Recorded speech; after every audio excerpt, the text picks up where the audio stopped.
ఓ వదినే, జర ఇయ్యాల రేపు కోతలున్నాయి మర్చిపోకు. అయ్యో వదినే, గశేంద్ర కోలు మొన్ననే చెప్పి పాయిరి ముందాన వైతివి. మన ఇంట్లోనే ఆరుగురం ఉంటిమి, ఇంకో నలుగురు రారా, పొద్దుకి వరకు అవుతుంది పాన్రి.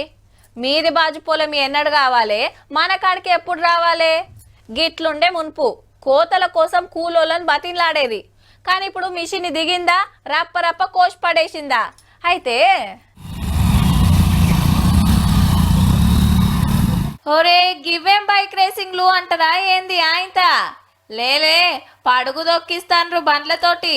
నిర్మల్ జిల్లా ముతోల్లా ఓ రైతన్న అర్ధెకరం వరి కోసి కల్లంలో పెట్టిండు.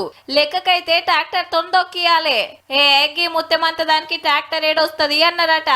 ఇదే ముచ్చట దోస్తులకు చెప్తే చలో మేం దొక్కిస్తాంపా అని బండ్లు వేసుకొని వచ్చి బంతి దొక్కిచ్చిరిట్లా. చూస్తుండగానే వడ్లు రాలినాయి, గడ్డెళ్ళింది. ఇక పడుగు దులిపి వడ్లు పట్టుకుంటే కథం. కానీ వెనకట ఎడ్లు గట్టి ఇట్లా బంతి దొక్కిచ్చేది, అటెనక ట్రాక్టర్లు వచ్చే. ఎట్లయితేంది, పని వెళ్తే చాలని మనోళ్ళు గీ ఉపాయం చేసిండ్రన్నట్టు. మస్తుంది కదా.